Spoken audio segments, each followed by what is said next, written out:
What would you do if your dentist locked you in his house? Tonight, you'll hear stories that sound impossible, but they happened. Story 1, The Yellow Mansion. 6 years old. This was 2004. My mother brought my sister and me to a pediatric dentist whose practice was in a massive yellow mansion. He lived there too. He was handsome. I barely spoke to anyone, suffered from selective mutism, couldn't speak to strangers, especially men. I needed my mother nearby. When they called us back, she came with us until he said parents had to wait outside. Builds independence, he claimed. She went along with it. Once inside, he separated us. I cried. That set him off. He cupped his hands over my mouth and nose, shook me, and said if I didn't stop crying and scaring the other children, things would get worse, which of course made me cry harder.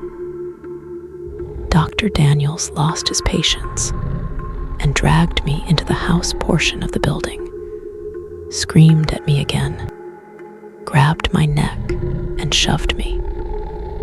His hygienist Judy stepped in and told me if I kept crying, she'd spank me so hard I wouldn't know what hit me.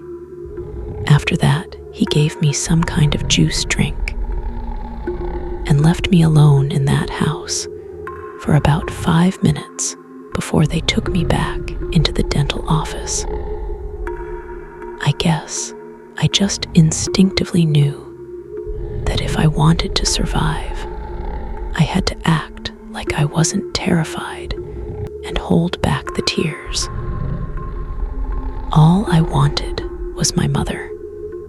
After the first appointment, my sister and I told my mother we were scared of the dentist and that he was a mean man. She just took it as me being an anxious child. So we continued to see him. And what happened next was worse.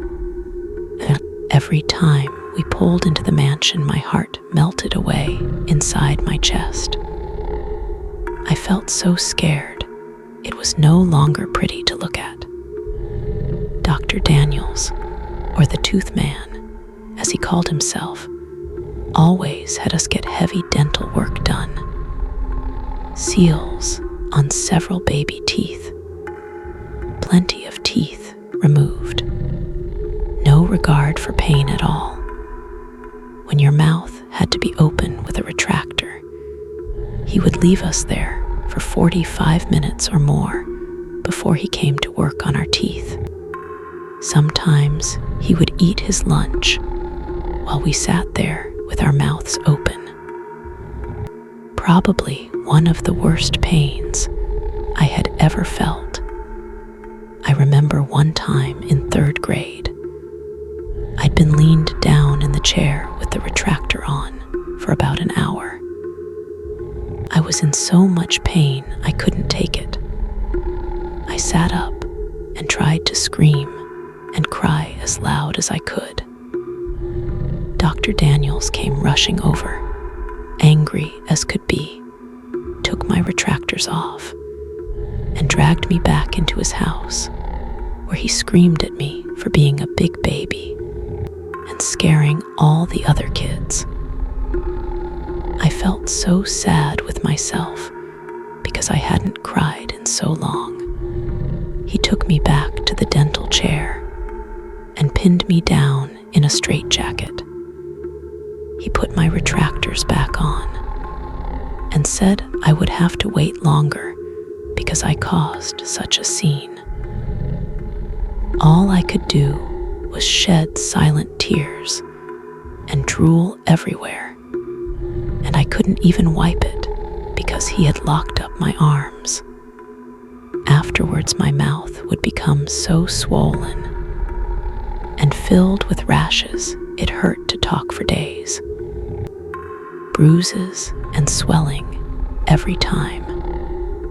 He would often tell my mother I was a difficult patient if I so much as winced. Once, he removed 6 of my teeth at once while I barely ate, and he would often sing songs. It reminded me of Sweeney Todd. We didn't escape until years later, and what we found out then changed everything. When I was in 7th grade, I started getting braces, and we began seeing an orthodontist. Not long after that, we stopped seeing Dr. Dan and switched to a new dentist. He was actually nice. I'd never realized cleanings could be different from going through a saw trap. I think my mother took us out of Dr. Dan's practice when the orthodontist looked at our dental records and saw a lot of unnecessary procedures being done on our mouths. Not long ago, I was having a conversation with a friend about our childhood fears, and instantly my mind went to the tooth man. Curious, I Googled him to see what had happened to him. To my relief, the practice was shut down, but there was a Yelp page still up, filled with numerous 1-star reviews from former patients who had been abused as kids in his office, using the page as an outlet to express their trauma. I started to cry because their experiences were so close to mine, some identical. It was sad, but also really validating to know I was not alone. A lot of the procedures we went through were just a scam for him to collect money off our parents' insurance.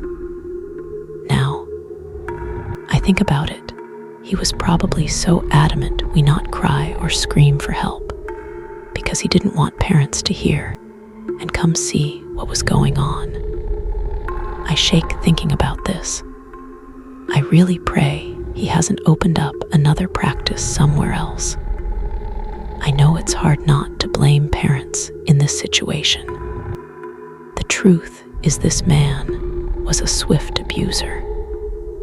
For every bruise and swell we had, he would have dental explanations that made parents feel stupid for asking. He was an authority figure.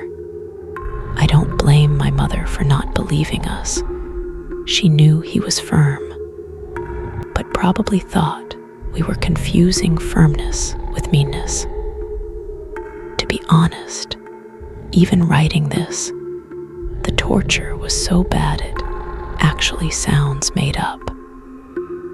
She eventually did come around. She's not alone.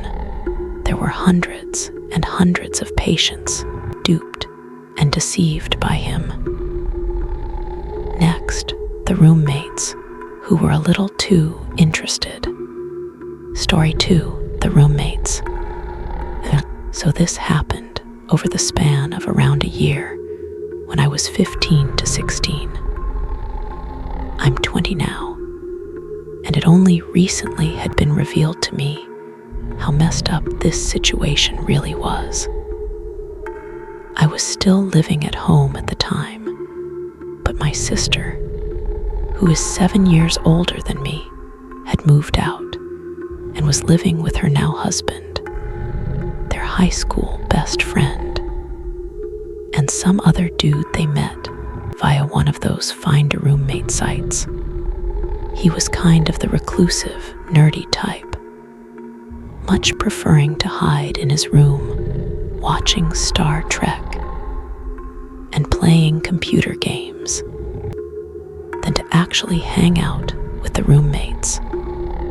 And the only person he ever really seemed to want to be around was his similarly shy and nerdy girlfriend. For a little context, at the time this happened, he was 28 and she was 24. They were both a little weird, but initially seemed entirely harmless. For ease of telling the story, the friendly roommates will be FR, weird roommates will be WR, and his weird girlfriend will be WGF. My sister and I have never really had the best relationship with our parents, and at this point, things were especially rocky.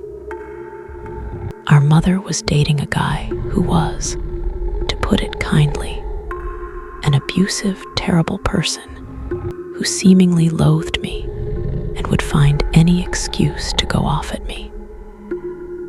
As a result, I spent a lot of time staying over at my sister's place. It was around that time, when I'd spend a lot of time there, that WR and WGF started to get really strange. As I said earlier, the pair of them were always kind of odd. They only ever seemed to want to speak to each other, and would even go so far as to ignore anyone else who spoke to them. WGF was worse than WR for this by a mile. He would at least give you monosyllabic responses most of the time. She had a kind of creepy habit of just blankly staring at you for a couple of seconds, and then walking away if you asked her a question or tried to engage her in conversation at all. This isn't the really weird behavior, though. When I would stay over, I'd sleep on a futon in FR's office space, which was on the ground floor and happened to be next to the downstairs bathroom, which for some reason WGF vastly preferred to the upstairs one. She would take long showers in the middle of the night, which is whatever. I'm a pretty heavy sleeper, and she wasn't a shower singer or anything like that, so I generally slept right through them. One night, however, I stayed up incredibly late doing revision and homework and happened to be awake after she finished her shower. I was too absorbed in my task to really pay attention to anything else, but I definitely noted hearing the shower shut off. That was my indicator of how late it really was. Approximately 10 minutes later, I looked up from my laptop, and there she was. I always kept the door open just a crack, because that room tended to get unbearably hot if I didn't. She was standing there outside the room, completely naked, watching me through the open crack in the door. I said her name and asked if she was okay, which seemingly startled her because she walked away pretty sharpish. I convinced myself that in my over-caffeinated, sleep-deprived state, I had imagined the whole thing and didn't mention it to anyone. Fast forward around a month. I head over to my sister's one night to find FR kind of agitated about what he perceived to be a peeping Tom problem. He'd found fingerprints on the outside of his office window in such a way that it was clear someone had been pressing up against the glass. And looking in, the blind in this room was slightly too small for the window, so you could see in from the outside if you looked through at the sides. The room was on the front of the house, and the window was easily accessible from the street. He'd become concerned that some random passing perverts had been spying on him while he was having a private moment, so to speak, in his office, or else some potential burglar had been sizing up the joint. The police were called, but as they didn't have any external CCTV at this point, no evidence could be provided, and ultimately not a lot could be done. FR installed both internal and external CCTV on the house. This was installed whilst WR and WGF were away on a holiday, and I guess everyone just forgot to tell them about it. Another couple of months later, I go to my sister's to find WR's room empty and am informed that he has moved out. Of course, I asked why. I was informed simply that he and WGF were a pair of creeps, and the others had collectively decided to kick them out. Apparently, her watching me through the office door was not a one-time incident. The CCTV footage showed that she regularly made a habit of standing and watching me through the crack in the door, sometimes for as long as 20 to 30 minutes. I was just usually asleep when she did it. Not only that the fingerprints on the window had quite apparently been from WR, standing outside and watching me after I'd showered and was hanging out in just a towel. That was a less regular occurrence, but apparently was caught on camera enough times for it to be concerning, as if this wasn't weird enough in and of itself. I was recently hanging out with my sister and her husband when he passed a comment about how he wishes they had told me the full story at the time, so I could have chosen to press charges. I asked what he meant by that.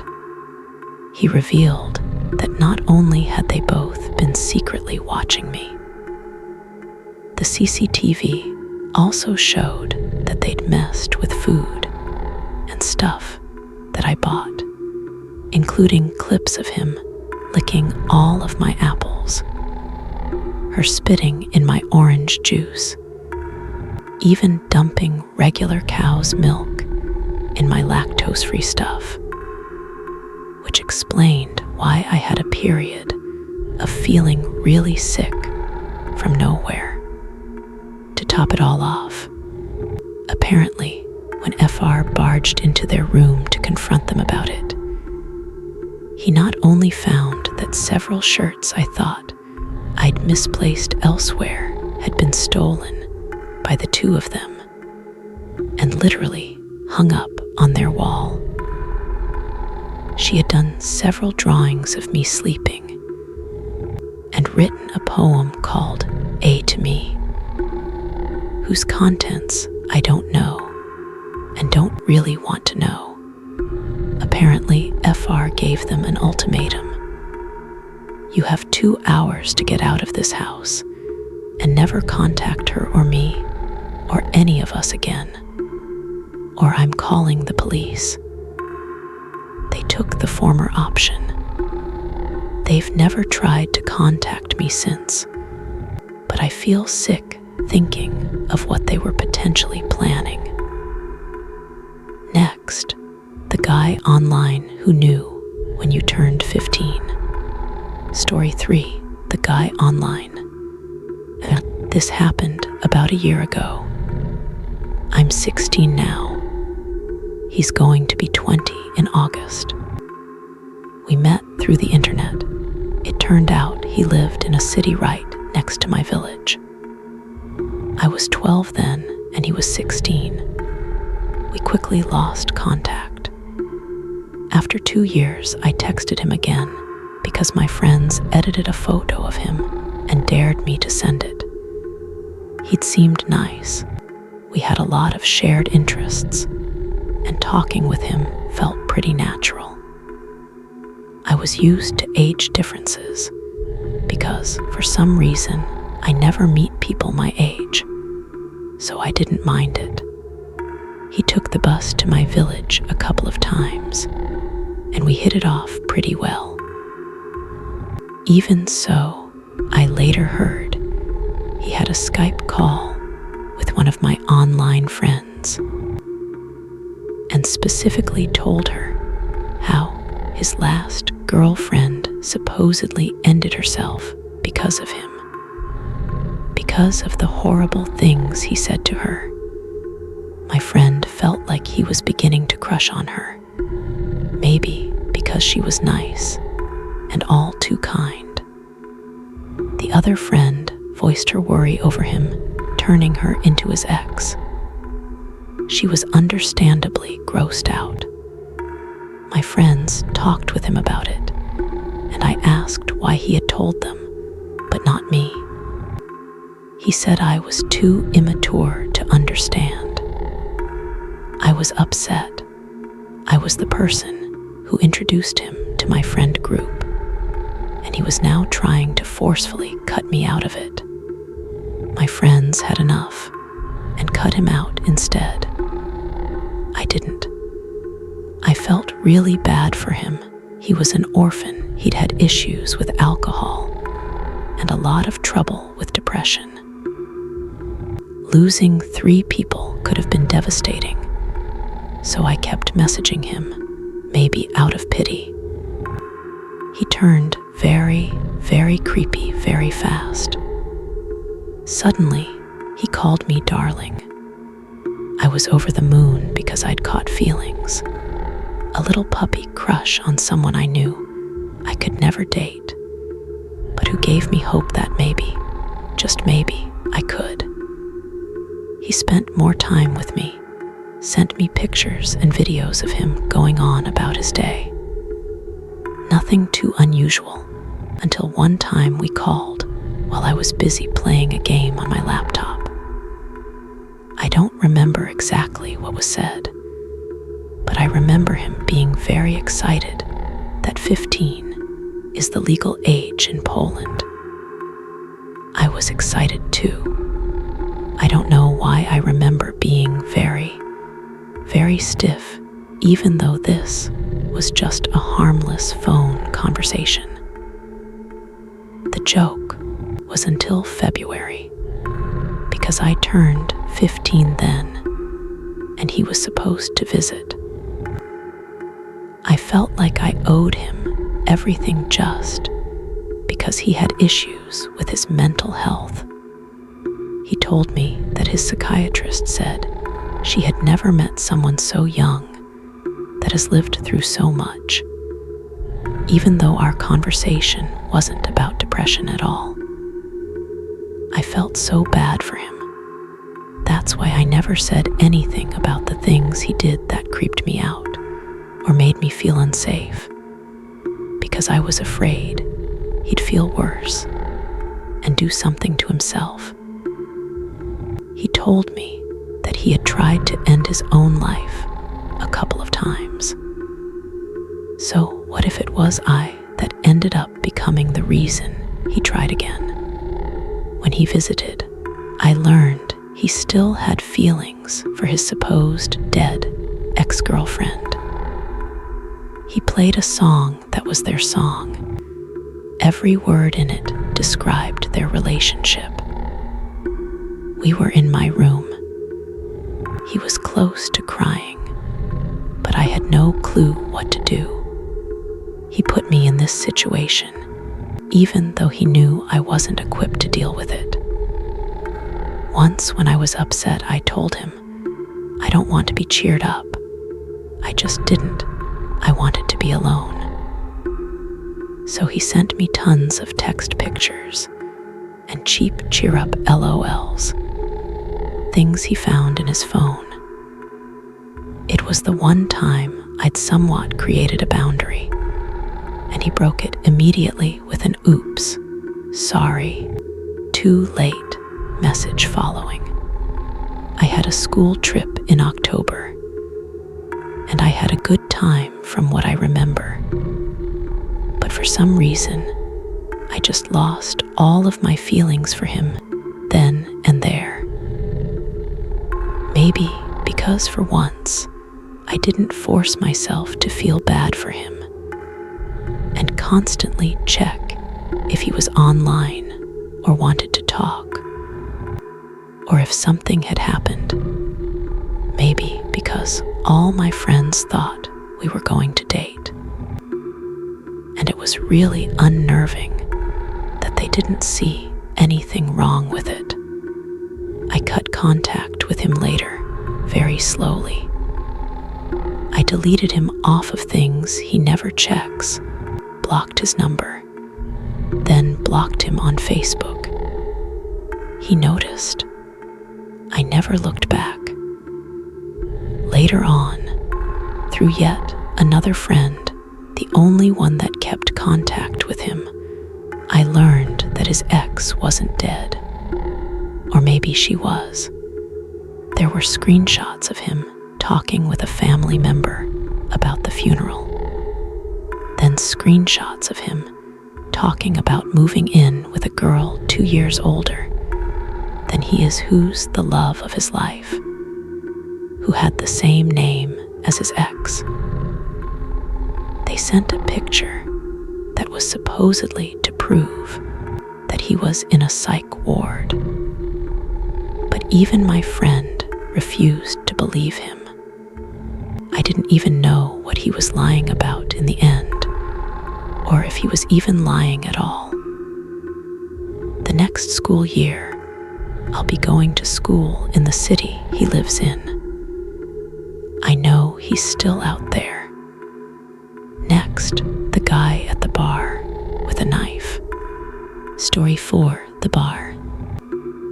In Germany, the legal age to drink is 16 for beer and wine and 18 for liquor. So on the day I turned 18, my best friend and I decided to go out to our nearest city to grab some drinks at a local bar. It's quite popular, but since it was a Tuesday night on school summer break, there weren't that many people around.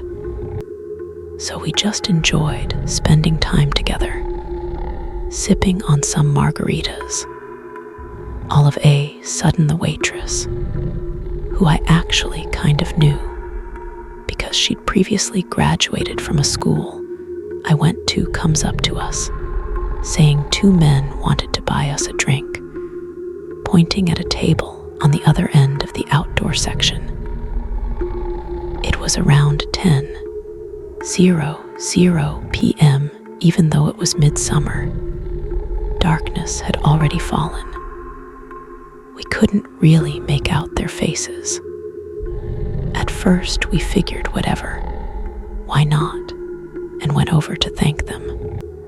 I recognized that they were a younger-looking guy in his early to mid-20s max, and a middle-aged man who was obviously already intoxicated. The younger guy, let's call him Tom, asked us to take a seat. And since he seemed like a nice guy that wanted to chat, we agreed.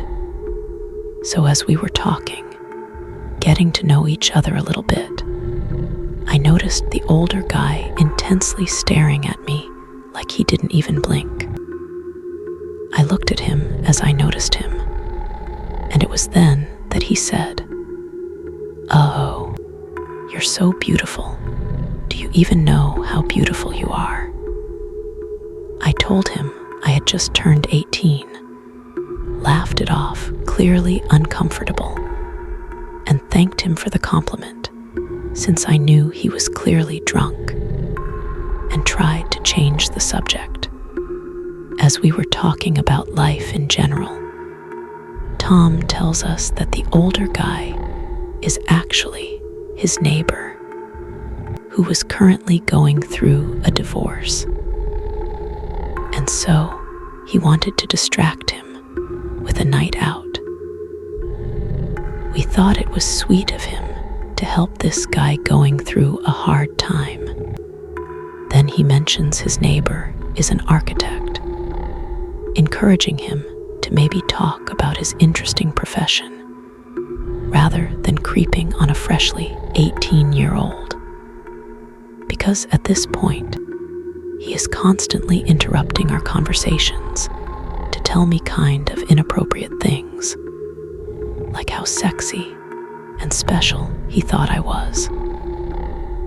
Then, the conversation turned dark real quick.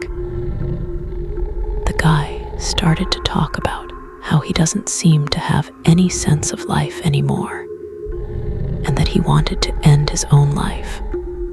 I also struggle with a lot of depression since I was a child, so I wasn't super freaked out.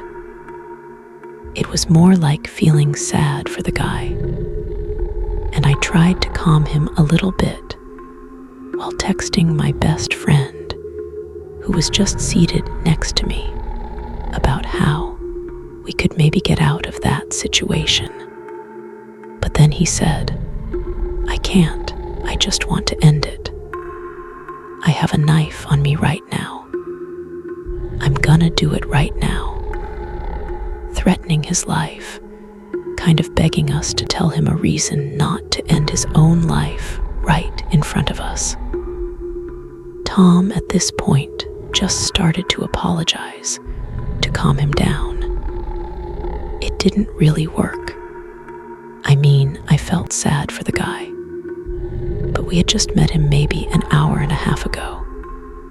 And you never know what an intoxicated man who claims he has nothing to lose and also carries a knife on him is capable of. My best friend and I, being scared now, came up with a plan over text to fake a call from some male friend of ours that we wanted to meet up. So she changed his name in her phone quickly to a guy's name, and I called her while hiding my phone in my pocket of my vest. And let me tell you, this chick performed the most realistic phone call I had ever witnessed. So good, actually, that for a moment I was like, wait, is she really calling me? Or did she find a friend to call? At that point, the man is just begging us not to go, making us even more uncomfortable. But we just apologized, excused ourselves, and as we were about to leave, Tom asked me for my number. I wanted to leave quickly, so I gave him my number. She called immediately to make sure it was legit, of course, but blocked him right after he texted. Nothing happened to us that night, but it was frightening nonetheless.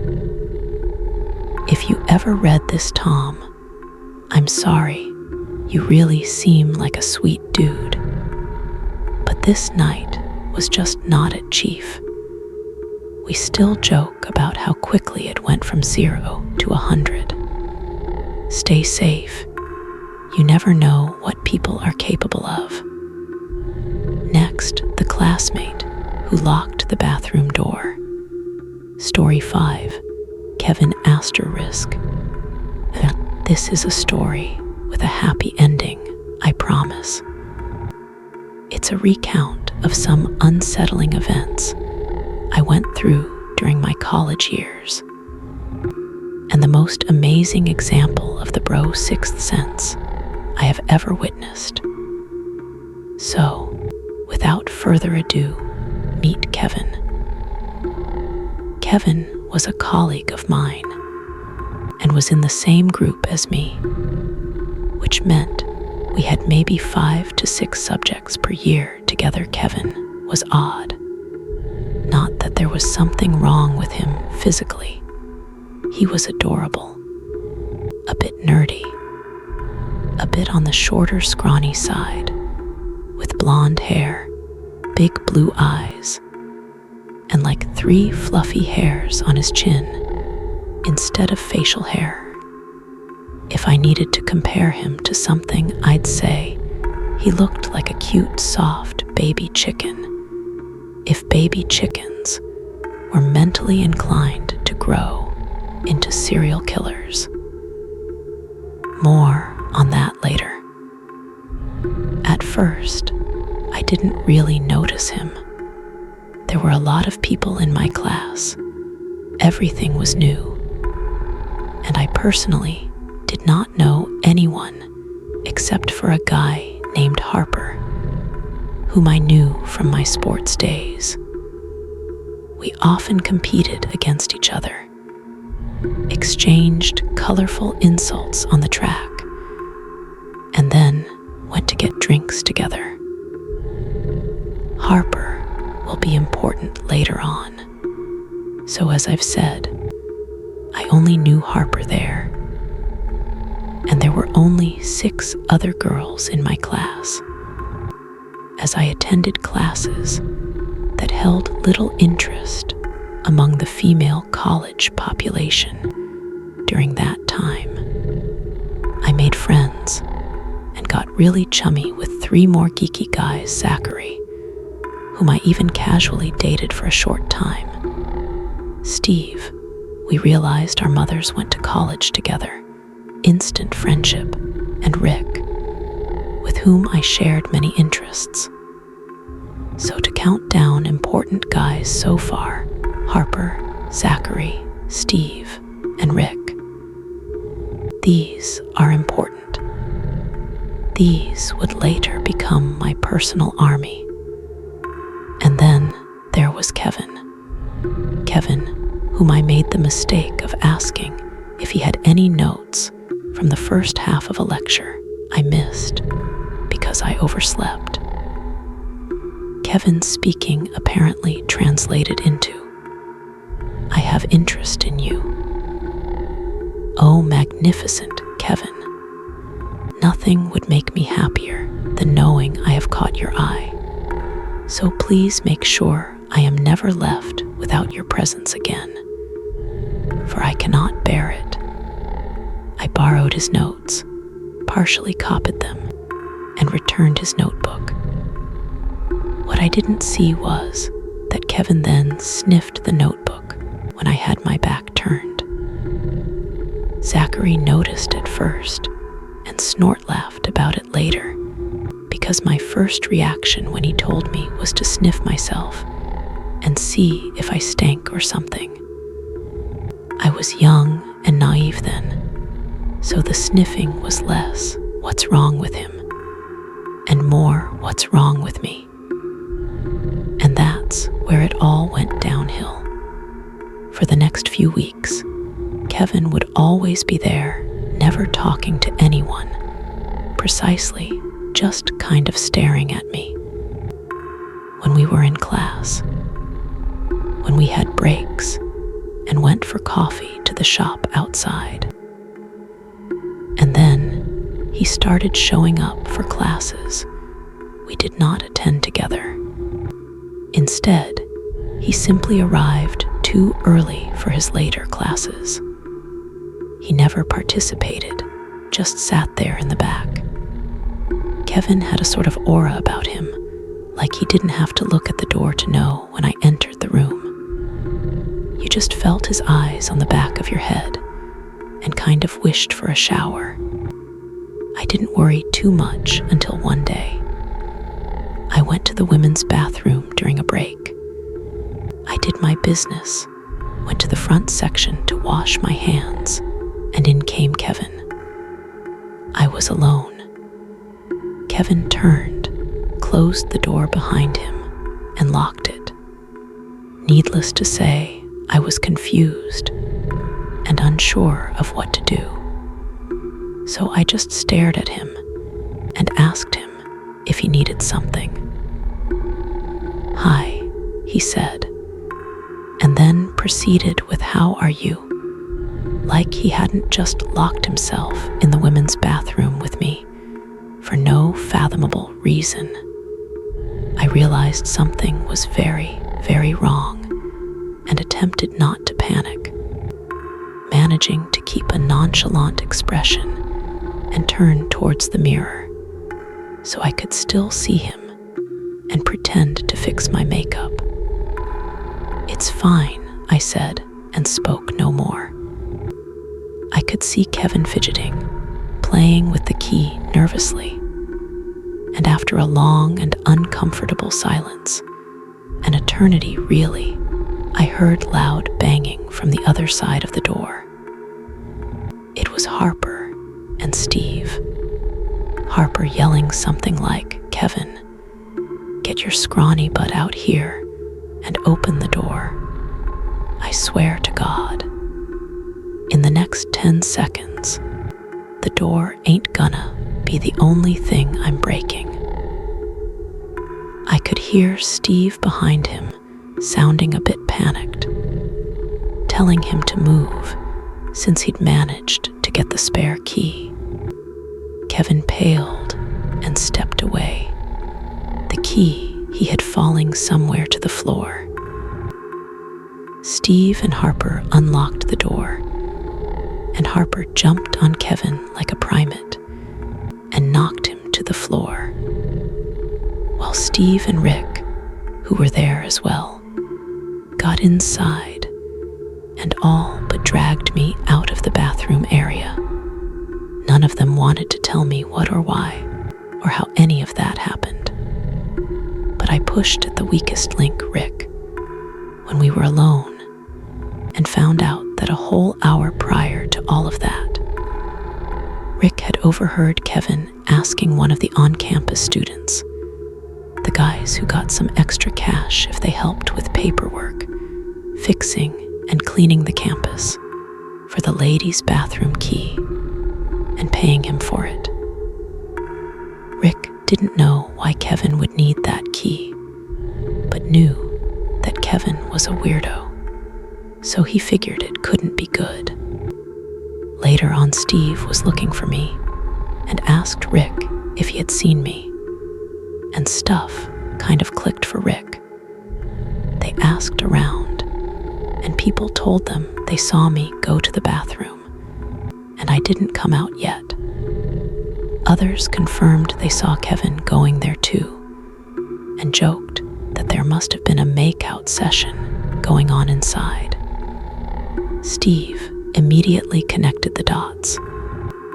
Harper overheard him talking to Rick, and they went to break me free from Kevin's affections. Steve ran to get the extra key from the janitor. Kevin appeared with a light black eye in class 2 days later, and just wishing to forget the whole thing, I pretended he didn't even exist. A week or 2 went by. I figured he'd learned his lesson. He was leaving me alone. But then he got the wind in his sails back for some reason, and proceeded with attempting to sit next to me in class. He was so insistent that Zachary got involved. And now the guys, Harper, Zachary, Steve, Rick, made a timetable so 2 of them would attend classes at all times when I was there, so each could sit on either side of me. I never asked any of this of them. They just insisted. After a few failed attempts, Kevin gave up and settled for sitting in the back, glaring at my back and the 2 guys on duty that day. 2 weeks of that later, Kevin either didn't show up for class or left early. I hoped he'd found some other interests and that it was finally over. Not quite. I noticed Kevin was now following me to the bus station. It took just one time to see him standing inconspicuously behind the newspaper stand to freak out and call Steve, as he lived nearby. Steve picked me up and drove me home. The next morning, Harper called me around 9:00 a.m. "Are you in my class at 10:00 a.m. today, yeah.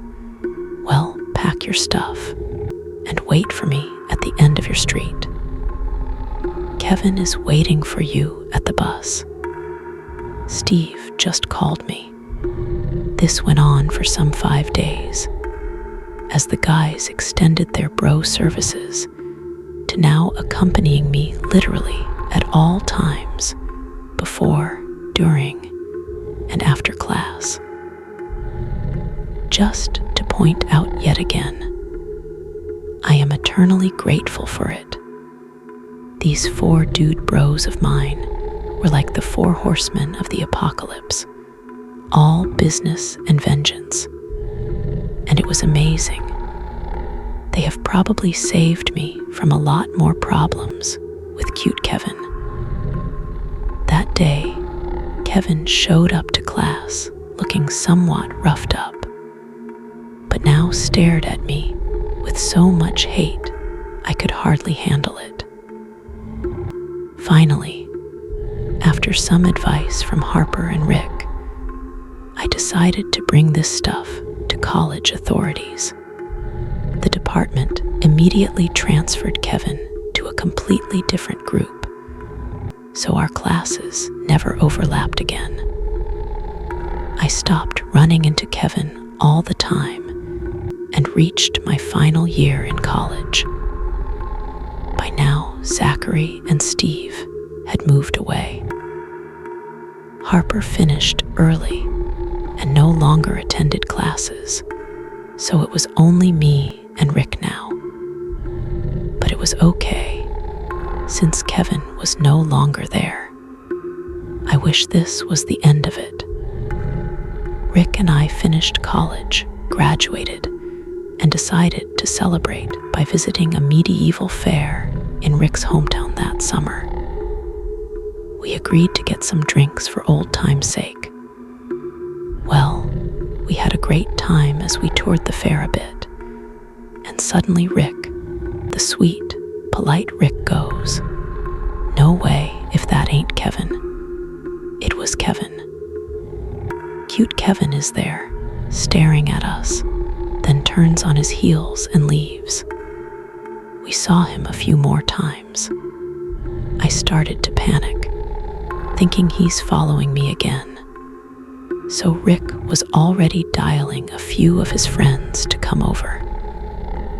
But Kevin suddenly got lost, and I never ever saw him again. Carry on, Kevin, you creepy little chicken.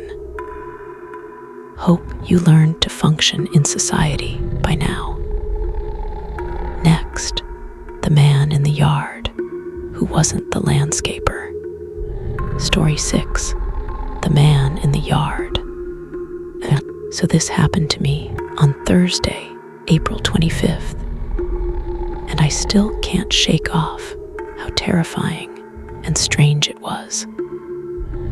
I was home alone, getting ready for my 12 o'clock college class that morning, and I opened my blinds to let some natural light in. I glanced out my window to see a man in his mid-30s wearing a baseball cap, roaming around my property with his hands on his hips, walking with a lot of confidence. Our yard is kind of like a cliff, and it looks over our 5 acres of property down below. I live in the Pacific Northwest, so it's pretty scenic. I felt really confused and thought maybe it was a worker that my mother and I had hired for renovations. Admiring the view, I'm a little bit uncomfortable at this point because the dude walks to the side of my house, out of sight. I head upstairs to see him, now roaming around my front yard, in my driveway, looking at things, checking out my house. He still hasn't seen me at this point. I call my father and ask him if we had hired anyone to come by the house, and he says not that he knows of, and tells me he's going to call my mother and ask her and call me back. I'm waiting for the call when I notice this strange dude's car. It's a white Honda with no license plates, just parked parallel to the front door. The dude still hasn't seen me, and he's still wandering around. So I take this as an opportunity to remember that we have a security system, and I arm it. If he did try to break in, it would immediately alert the police. If this was some sort of professional or worker, he would have rung my doorbell or knocked at least once. He did neither. Just then, I get a call back from my father saying neither he nor my mom had hired anyone to come by today, and that I need to call our local police station immediately. I went back downstairs after making sure to lock every door and window upstairs and called my city's police station. I explained to a woman on the other end what was happening, and she decided that she's not going to send an officer out, and instead gave me a number to call their emergency dispatch line and told me to talk to them. I call the number she gave me, and immediately I get an automated message. Thank you for calling my town's name, non-emergency hotline. Nobody is available to take your call right now. If this is an emergency, please hang up and dial 911. At this point, I'm really irritated. 15 minutes had passed, and this weird dude was just lurking around my house while I'm alone. Apparently, that wasn't enough to warrant an emergency to the lady I called at my local police department. I hung up and decided to call 911. After getting in touch with the 911 operator, I was asked a series of questions about his appearance before they could even alert officers near me to start heading toward my house. The whole thing seemed really weird. Nobody was in a hurry to have officers come up to my place when I was a younger girl home alone with a strange dude. I asked the lady if I could stay on the line with her. When she finally, after what seemed like forever, alerted police to come to where I was, she agreed. I went back upstairs to check on the weird guy, and he's now sitting in his unplatted Honda, either listening to a radio show extremely loudly or on a phone with someone through his car. It was a very prominent, loud male voice coming from his car. Then, all of a sudden, I hear the tone you hear when someone hangs up on you, and the operator was no longer on the line. I felt really confused when my thoughts were interrupted by an unrecognized phone number calling me. I assumed it was the operator calling me back, so I picked it up.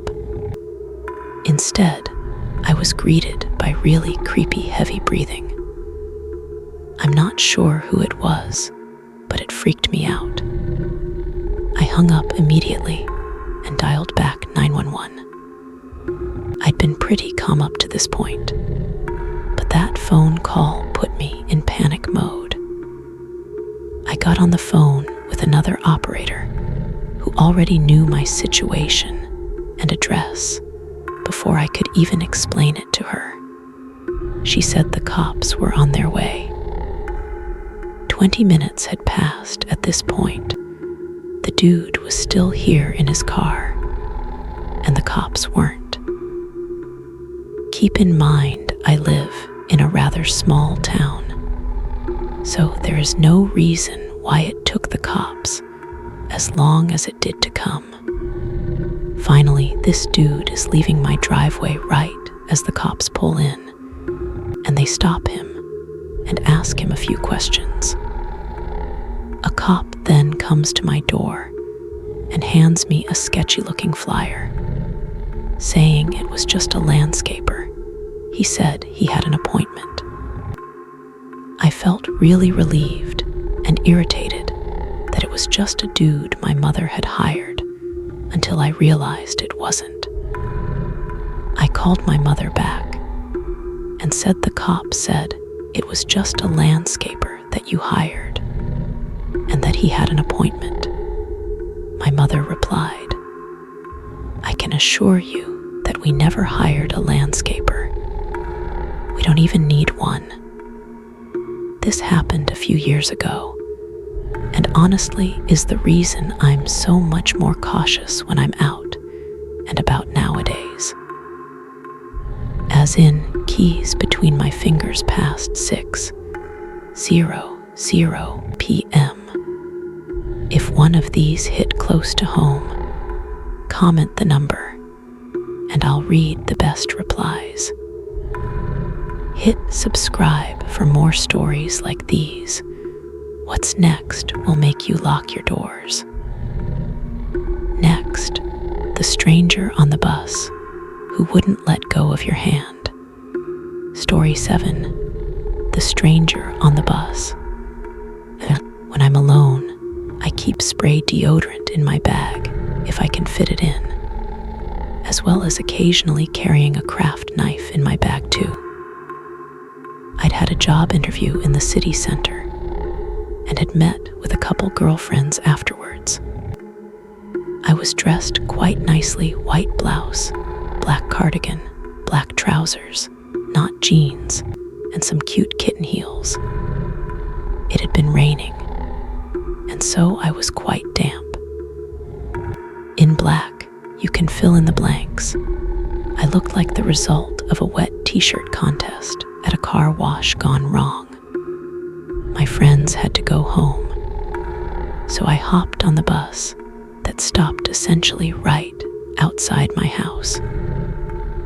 It wasn't late, maybe like 4 p.m., and in the summer, so it was still light out and had stopped raining by now.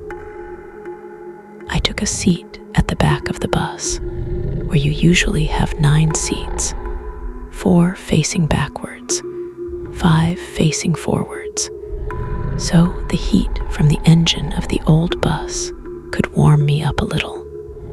This guy Frank was already sat there, but he was tucked away in a corner, and I had headphones in, so I assumed he wouldn't talk to me or was harmless. I was incorrect. As soon as the bus took off, Frank shuffled over next to me and said something. I took an earphone out and asked him what he said, and he basically just said, "Hey, how's it going? What do you do? What are you done today, Missy?" I replied politely and started putting my headphones back in, but he started talking again. This time, he introduced himself and reached out to shake my hand. I gave him a fake name, thank you, parents, for teaching me about quick thinking and hammering it into my skull, and shook his hand. He wouldn't let go for like a solid minute, and then was staring at my cleavage before I even said my name. I pulled my hand away, and he put his on my thigh.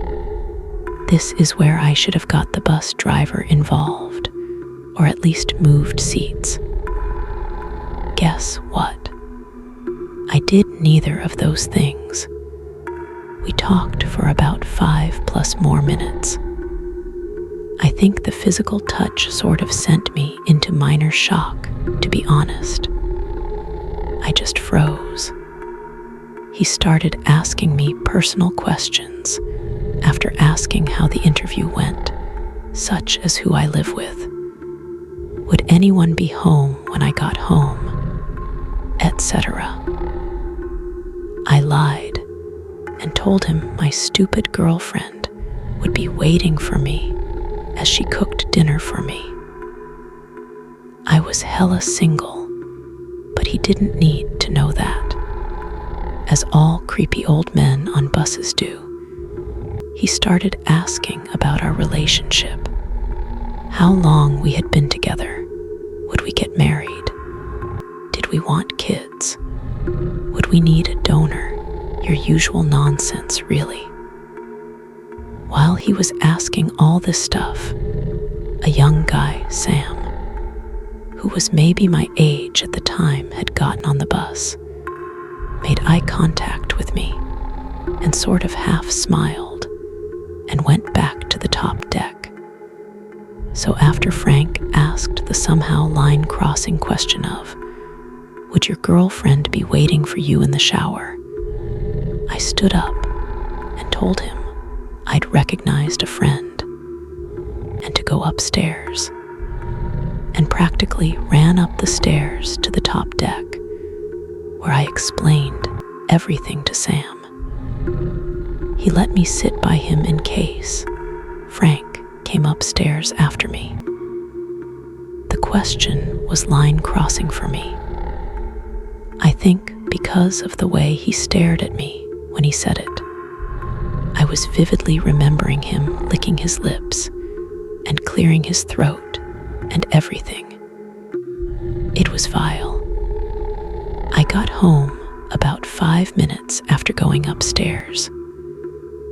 Frank was thankfully no longer on the bus when I got into the house.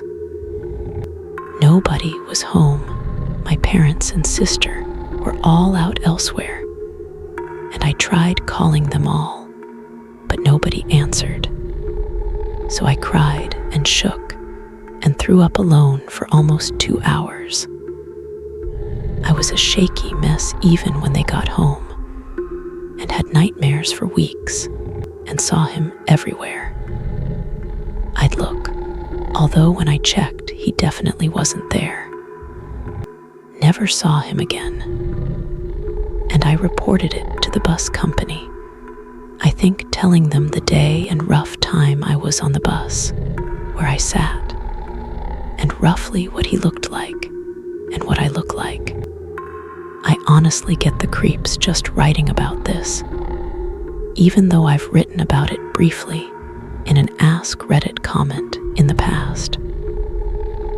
As soon as the bus took off, Frank shuffled over next to me and said something. I took an earphone out and asked him what he said, and he basically just said, "Hey, how's it going?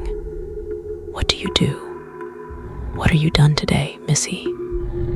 I replied politely and started putting my headphones back in, but he started talking again. This time, he introduced himself and reached out to shake my hand. I gave him a fake name, thank you, parents, for teaching me about quick thinking and hammering it into my skull, and shook his hand. He wouldn't let go for like a solid minute, and then was staring at my cleavage before I even said my name. I pulled my hand away, and he put his on my thigh. This is where I should have got the bus driver involved, or at least moved seats. Guess what? I did neither of those things. We talked for about 5+ more minutes. I think the physical touch sort of sent me into minor shock, to be honest. I just froze. He started asking me personal questions after asking how the interview went, such as who I live with. Would anyone be home when I got home, etc. I lied and told him my stupid girlfriend would be waiting for me as she cooked dinner for me. I was hella single, but he didn't need to know that. as all creepy old men on buses do. He started asking about our relationship, how long we had been together, would we get married, did we want kids, would we need a donor, your usual nonsense, really. While he was asking all this stuff, a young guy, Sam, who was maybe my age at the time, had gotten on the bus, made eye contact with me, and sort of half smiled, and went back to the top deck. So after Frank asked the somehow line-crossing question of, would your girlfriend be waiting for you in the shower? I stood up and told him I'd recognized a friend and to go upstairs, and practically ran up the stairs to the top deck, where I explained everything to Sam. He let me sit by him in case Frank came upstairs after me. The question was line crossing for me.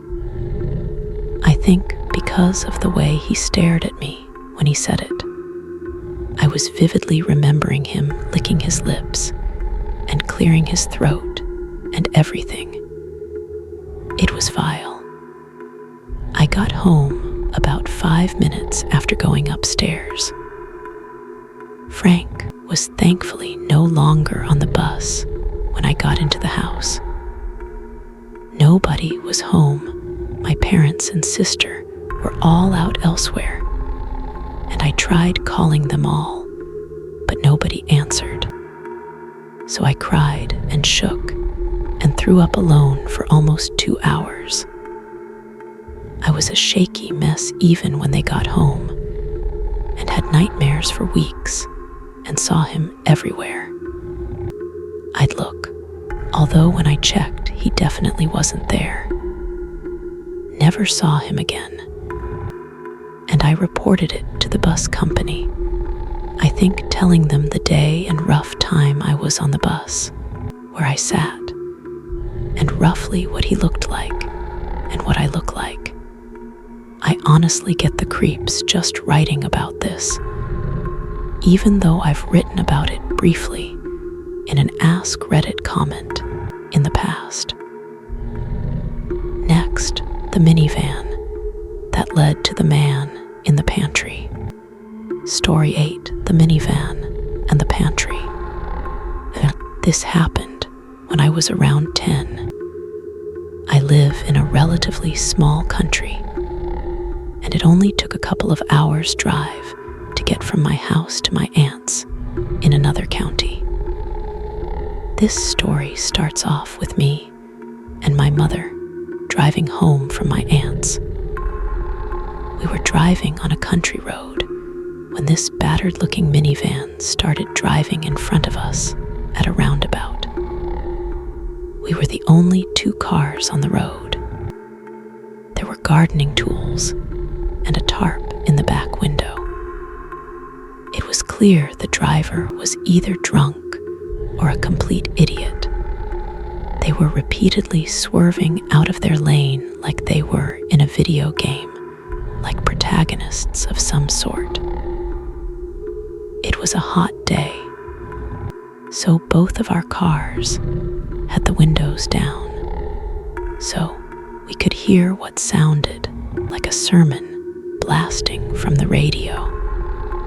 We drove behind them for roughly 7 minutes, with my mother muttering about the state of the country, and the minivan abruptly stopped in the middle of the road, which really angered my mother. The driver did an illegal U-turn, during which 2 things happened. I saw the driver's face. He was a skinny, middle-aged man with dirty yellow hair and a beard, and we both got to look at each other's license plates. The driver turned into the opposite lane and drove past us, heading back into town, still driving erratically and almost hitting us. After he was gone, my mother pulled over and called the police to report him, giving them his license plate and a description of his appearance. The cop thanked us and promised to get right on it. When we were nearly home, my mother got a call from the guards. They were told that they had arrested the guy who had warrants for drug dealing and domestic abuse. My mother was thanked, and we all joked about her being a hero over pizza that night. Cut to a few weeks later, when school had started up again. I had gone with my father to the hardware store. While my father was at checkout, I was looking out at the parking lot when I saw the battered minivan driving around the lot. I didn't see the driver, so I convinced myself it was only a coincidence. Although my father noticed, I seemed uneasy for the rest of the night. A few days later, my mother came home early from work, looking like she had just run a marathon. She gave me and my brothers tight hugs, and we were sent to bed earlier than usual that night. I didn't learn about this next part until last year. The reason my mother was acting so weird is because her secretary had reported seeing a strange man inspecting the license plates of my mother's car. My mother asked what the man looked like and froze when she was given the description. The guy we had reported that weekend. My mother didn't want any of us kids leaving the house, but I was a stubborn little broad and all but demanded to be allowed out for a quick walk around the neighborhood. While I was out, roughly 15 minutes walk away from my house, a vehicle drove past me. It was the minivan, and the same man was in the driver's seat, giving me a friendly nod. As soon as he was out of sight, I ran back home and told my parents, who immediately bundled all of us into my father's car and drove to stay the night at Grandma's. I was put in the guest room, but had zero chance of falling asleep, so I was wide awake for all the drama that happened that night. My parents called the cops and informed them about the man stalking us. A couple of hours later, a squad car pulled up outside, and the officers told my parents everything. When they had arrived at our house, they had discovered the front door had been forced open. Some of our nicest possessions had been smashed and were left in shards on the floor. And that's not the worst part. The worst part was where the police found the man in the pantry, holding what a female officer described as the biggest knife she had ever seen. Next, the guy on the yellow quad. Story 9, the yellow quad. A family has a cabin in a tiny 150 resident hamlet in British Columbia. And it's been a long-running tradition for everyone to stay in it all summer, every year. Because we're there all the time, we generally know all of the locals, the few people who rent other cabins from the owners. One particular year, when I was freshly 18, I was out there with all of my favorite cousins. Since I was older, I normally took on the role of looking out for all of the younger ones, especially the girls.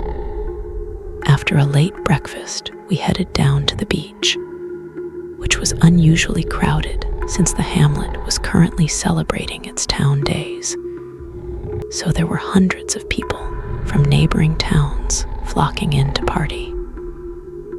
At the time, most of my family went fishing, so I was there with just 3 of the girls.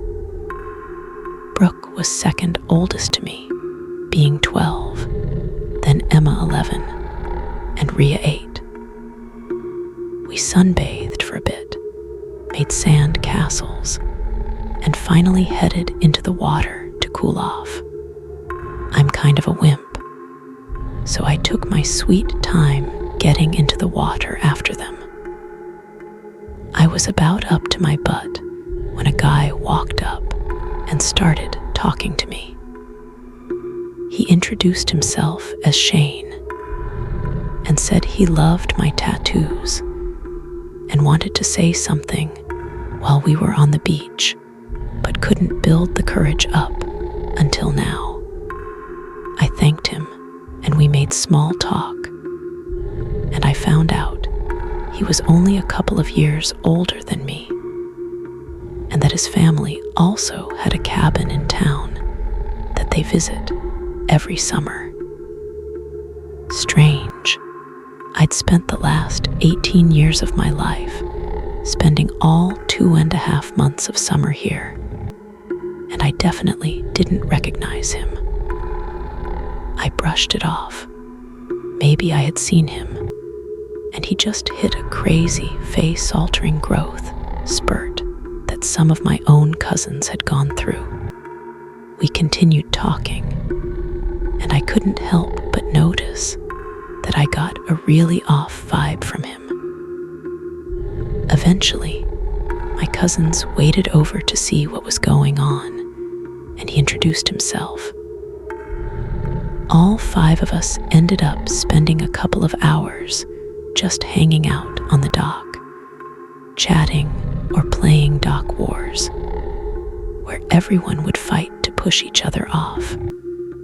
I knew my grandparents would be starting dinner soon, so we said our goodbyes, and I walked back to the cabin with the 3 girls. Later that evening, I was sitting on the deck with the other adults and Rhea and Emma. We heard a quad rolling down the front street, extremely common. Quads are the main source of transportation in the area, and Emma perked up saying, "Hey, it's Shane."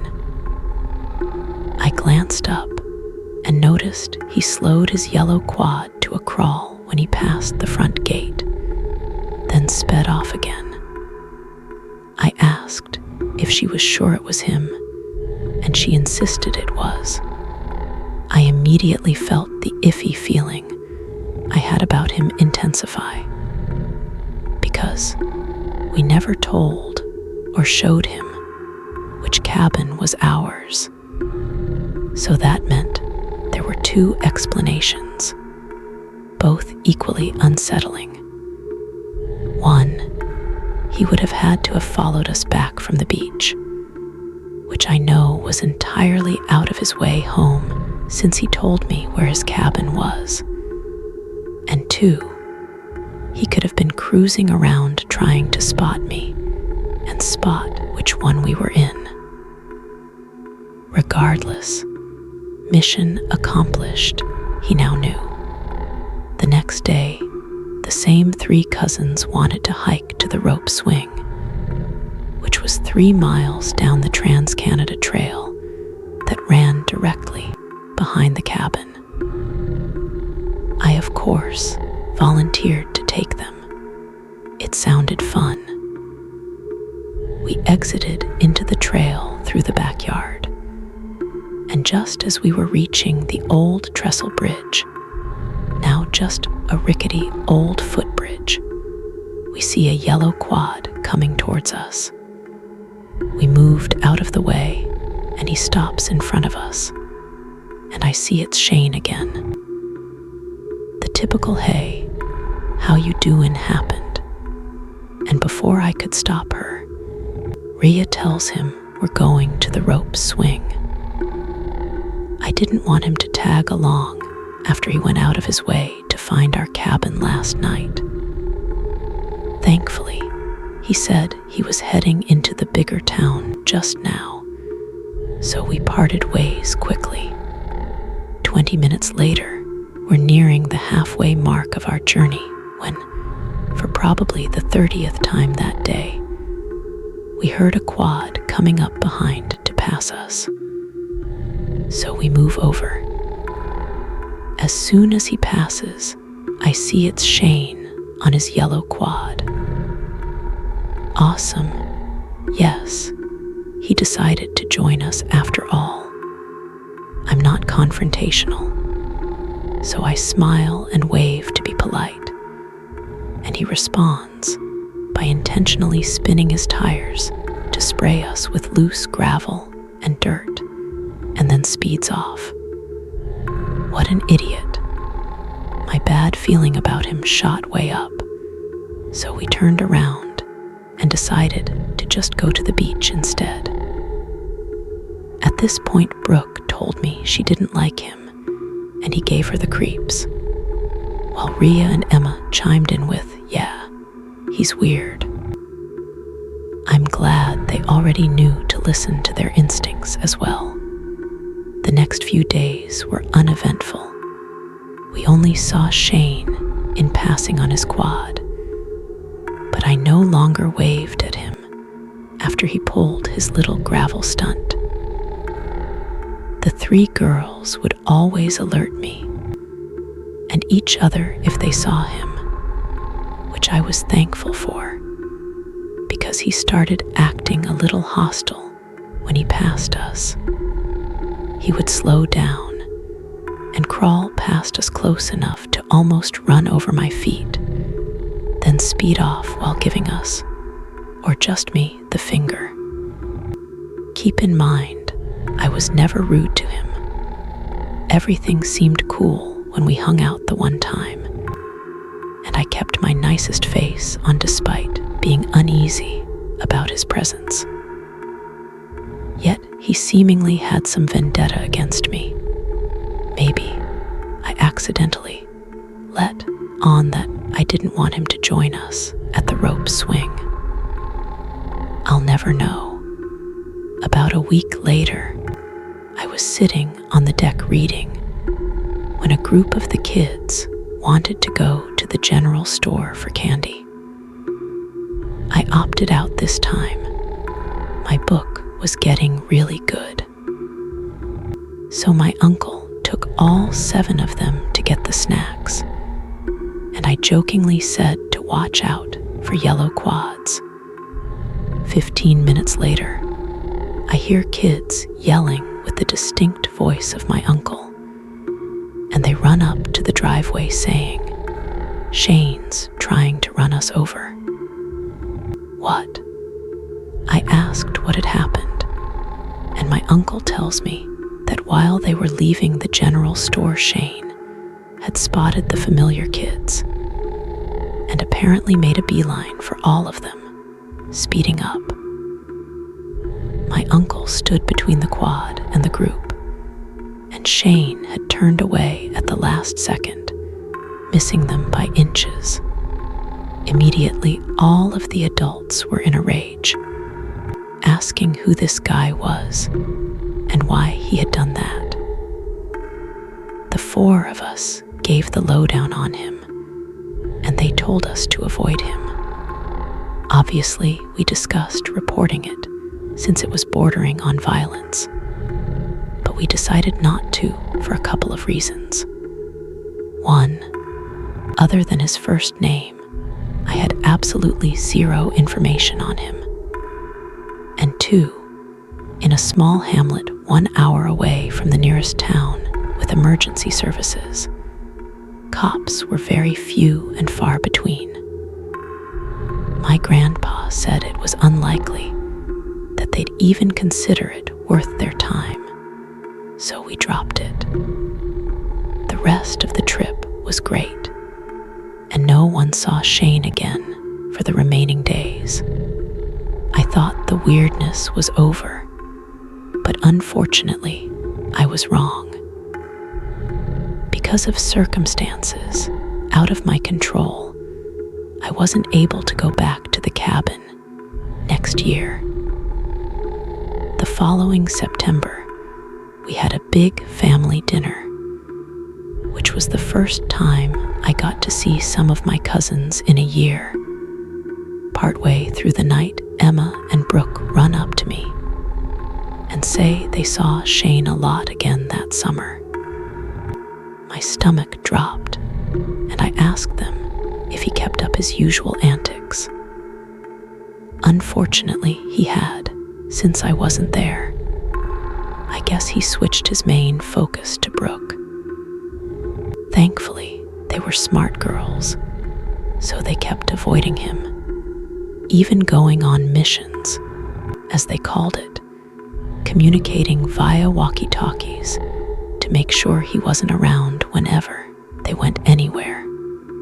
It honestly made me sad to hear that these kids had their fun, carefree summer tainted by having to watch out for some idiot on a yellow quad every day.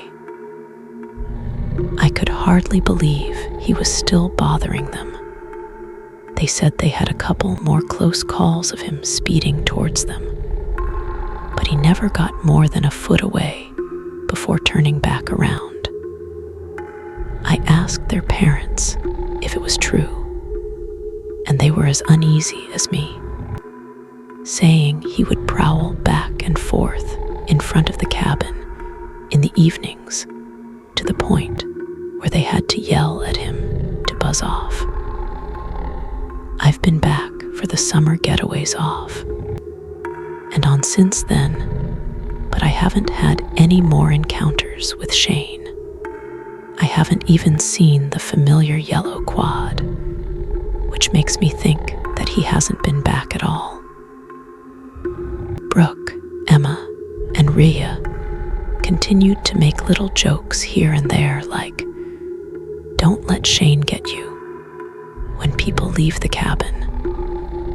But otherwise, the whole ordeal has been mostly forgotten. As much as I hate the fact that those innocent little girls got caught up in it, it was a great lesson to them to trust your intuition about people and be wary of strangers, especially the ones that follow you home and try to run you over. Next, the guy with the tattoos and the gun. Story 10, Bryson. As teens, my friends, and I went to lots of shows. I'd say most of the people I still know today are people I met at some hardcore show at some dirty venue. Being a 110-pound girl at the edge of a pit with too many beers in her, I sometimes got bumped into, but it didn't bother me too much.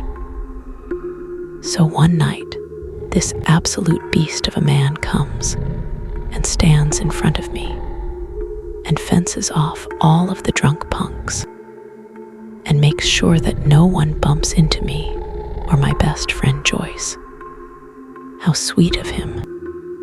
So the months turn into years, and we all grow up a bit and start going to less and less shows. I was at my tattoo artist's when I bumped into Bryson in the waiting section. We catch up a bit.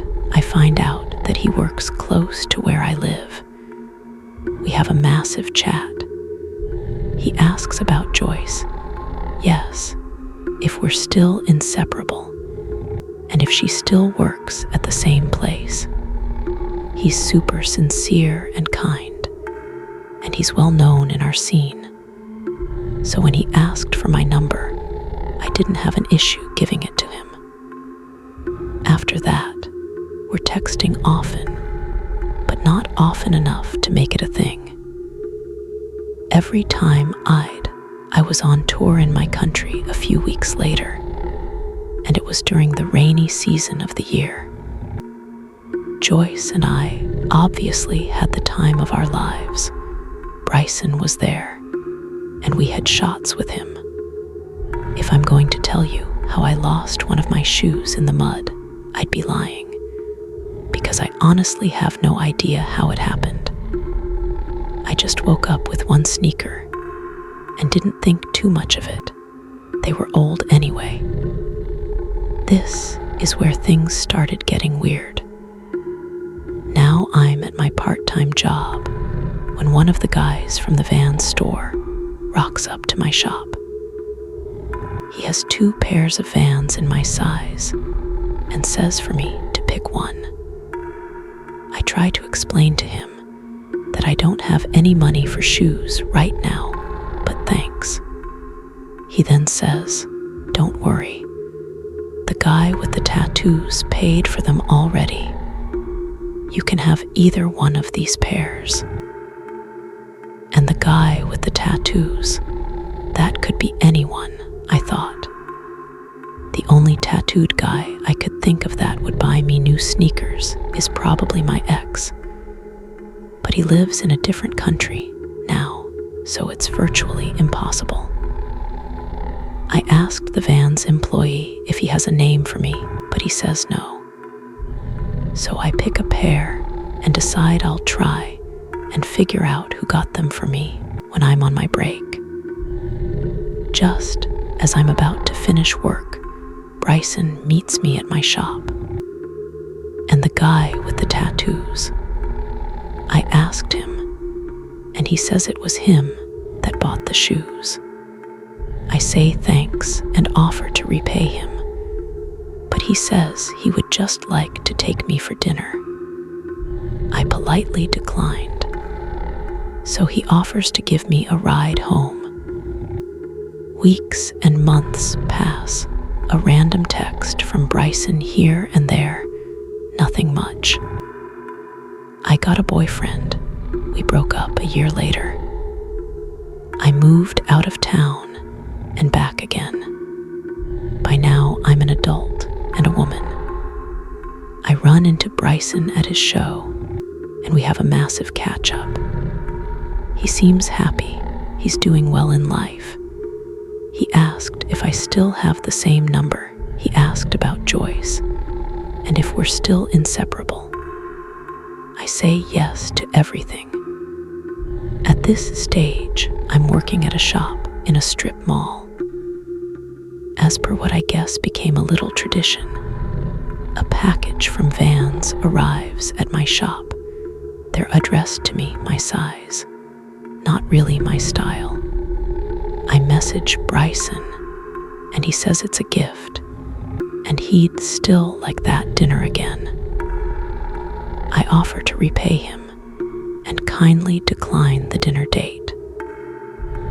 A week or so passes, and he arrives at my shop with 2 bags full of lush goodies and lunch for myself and my colleague. He says he's been in the area, and he felt like doing something nice for me. I felt overwhelmed and said that there's no way I can accept this. He insists. He says how the sales lady at Lush said that she wishes she had a guy buy her so much nice stuff. I offer to repay him still, just dinner. I say to him that I don't want to do that because I feel like I'd be wasting his time and leading him on.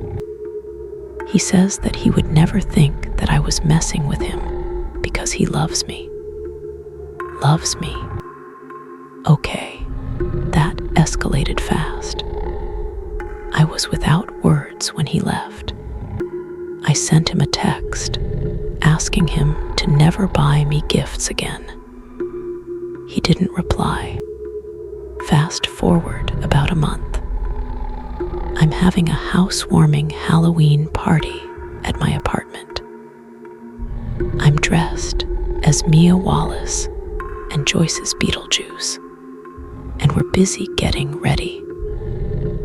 I already have a dozen friends downstairs having fun and being social. Suddenly, another friend of mine hammers on my bedroom door, freaked out.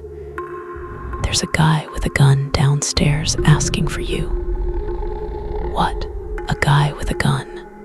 One of my guests, as I'm trying to figure out what's going on, my housemate bolts upstairs, pushes me into my room, and closes me inside. "Bryson's here, dude.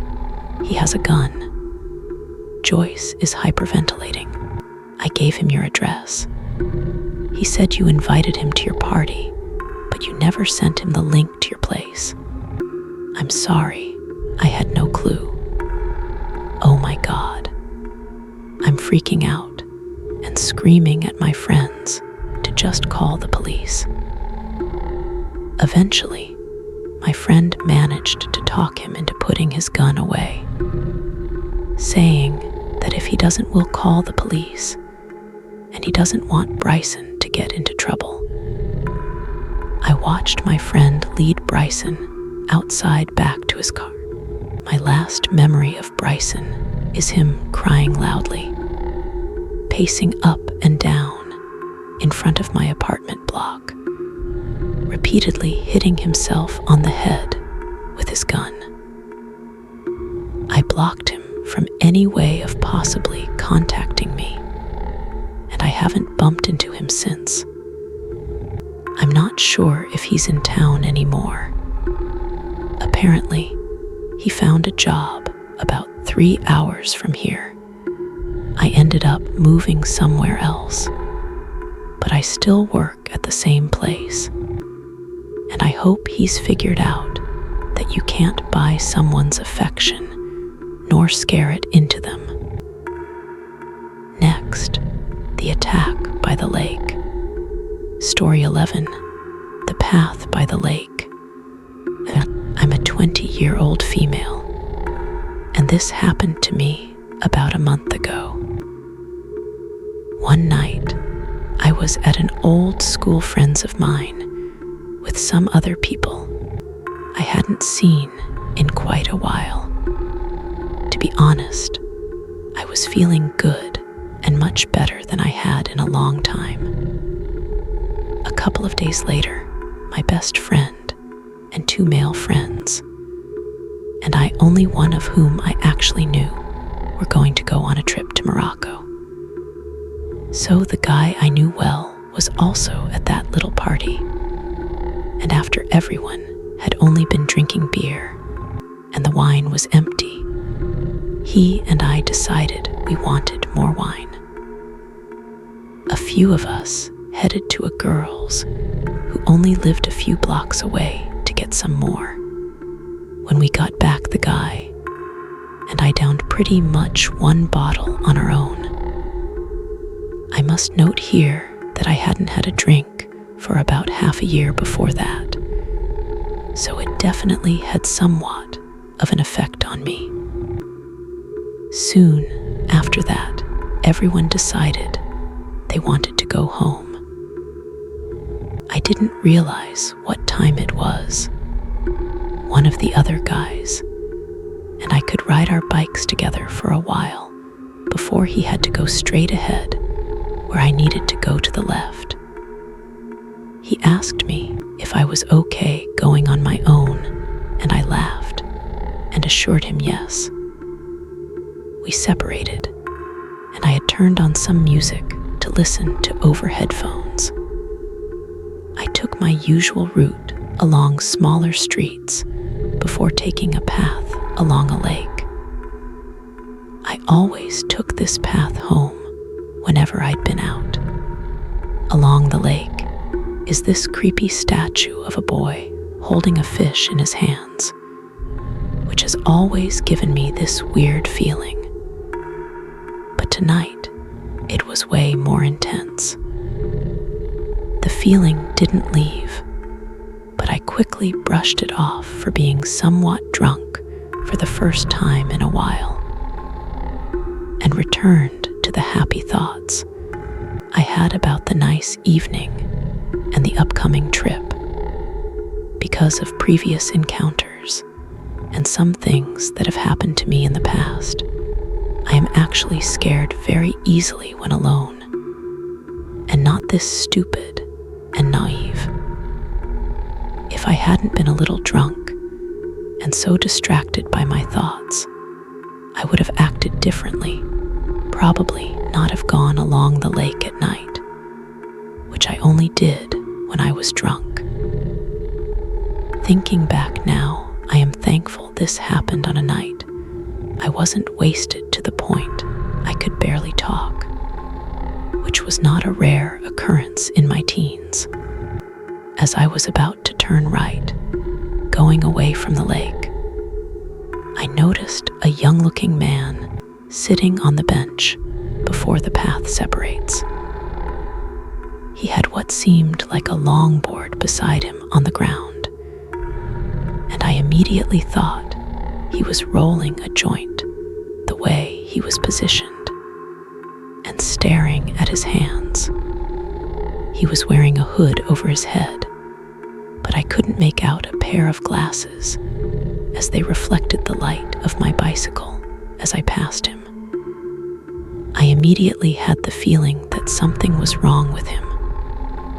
I now blame my good mood and slight drunkenness for thinking about turning back and asking him if he was all right, which is why I became slower and slower as I was about to take off my headphones.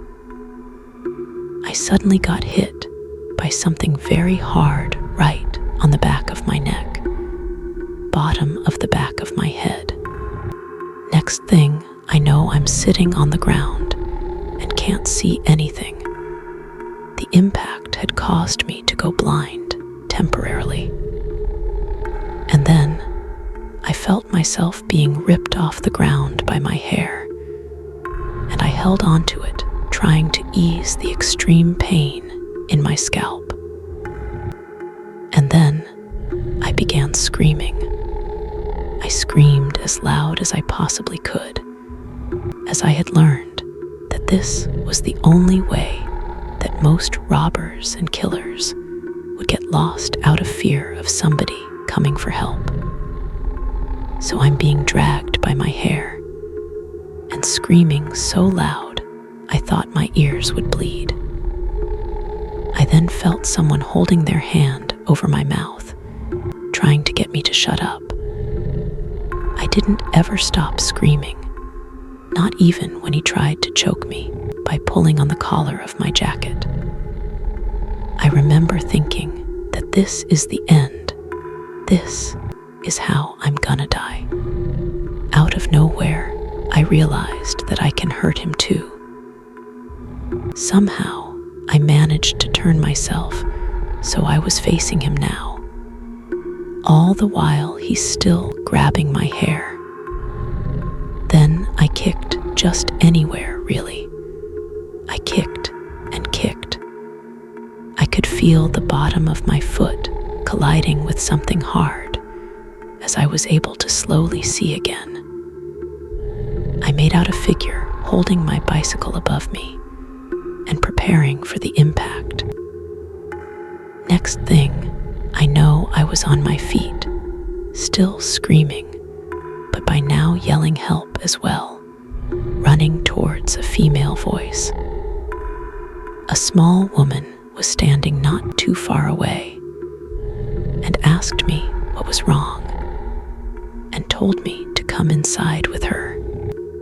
As she led me to a gate, I could make out a male figure on the other side and immediately started to panic, somehow thinking that must be the same guy and they work together.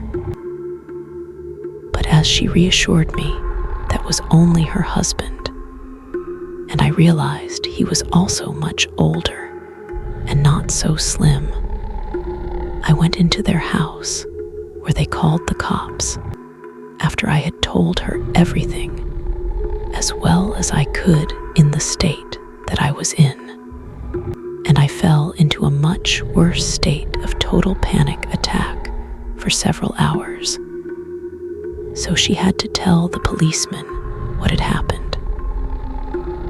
I heard them say they found a pair of broken glasses on the path, but the guy was nowhere to be seen. I had dealt with the police in my town before, And since they hadn't believed me after a friend, and I had been drugged and abused a few years ago, this just made my panic worse and worse, as I thought no one would believe me now. My parents had to come and pick me up, and I stayed in this horrible state of panic for another 2 hours before I could go to bed, only to fall right back into it when my mother opened the window, and I could feel him standing right behind me. I screamed and cried, and after some time, I did finally calm down. The next day, my mother combed my hair, and she pulled out whole strands of it. I did go on the trip with my friends, thinking it would be better than staying so close to where this all took place and being swallowed by fear. I still believe it was the better decision, but I could never stay alone with the guy I don't really know, as he was also wearing glasses and was about the same build as the scumbag who attacked me. After going to the police and making a statement, I have been told that they most likely will not find him. But they did have his DNA since they had found the glasses.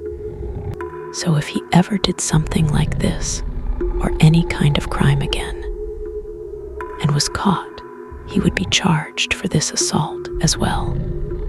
I just really hope that neither I nor any other person ever encounter this guy again. Next, the man in the hallway. Story 12. The man in the hallway.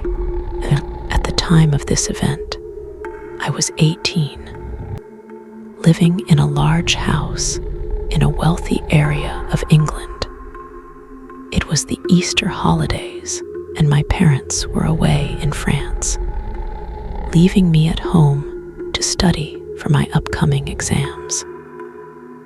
I had always enjoyed having the house to myself and was looking forward to being able to cook whatever, watch movies, and study in peace. I had little reason to be fearful, as our house was big, modern, and separated from the local village by a very long driveway. I really enjoyed the week. I would eat instant noodles and revise during the day, go out with friends, and then watch Netflix till late in the night. We'd had a lot of thunderstorms around this time, and the heavy rain and wind would set off the burglary alarms, much to my annoyance. I never thought anything of it and would dismiss my alarm going off as wind. So I had sleepily turned it off on Saturday afternoon. A sound startled me from my revision. It sounded like something had hit one of my upstairs windows. I turned off my music and listened, thinking I must have imagined it. So I turned my music back on. 5 minutes later, there was another noise coming from upstairs. It sounded like something had been knocked over this time. I jumped up, heart thumping, and racking my head for a plausible explanation. But this time, one wouldn't come. I sat frozen for a minute before remembering that I could access the home CCTV imaging from the family computer. I checked the last hour, and there was nothing. So I instantly relaxed and laughed at myself for being so scared. Little did I know my jumpy instincts were about to save me. I started cooking dinner. The kitchen faces a set of glass doors on the far side of the room, and it was now nighttime. so the glass reflects the light of the room and attached hallway. I'm in the middle of serving up the food when I glanced up to see not only my reflection, but a man's standing in the hallway.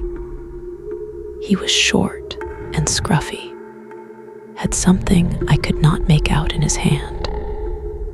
He was staring at me through the reflection, motionless. My body went into flight mode. I ran across the kitchen to the back door and flung myself through it, running terrified down my road. Fortunately, I had my phone on me and called the police. I didn't see the man emerge from the house. I hid behind a bush in the driveway. Everything felt like a blur. The cops checked the house, and they found nothing. And I started to wonder whether I just imagined it. It wasn't until an hour later that I found out the information that would haunt me for the rest of my life. The police checked the CCTV and found the footage of the man entering the house. He had entered on Thursday night, 2 days before this incident happened. The unwanted housemate was soon found and identified as a local homeless person, and the incident was expected to be a burglary gone wrong. He was sentenced and is no longer a threat. However, I will never be comfortable being home alone again. Next, the girl who watched through the bathroom door. Story 13, Charlie. Just a bit of background. Me and my sister are 3 years apart, and I have always felt like a protective older brother to her. We've been very close throughout our lives, so what she experienced annoyed me a great deal. So this was a few years ago.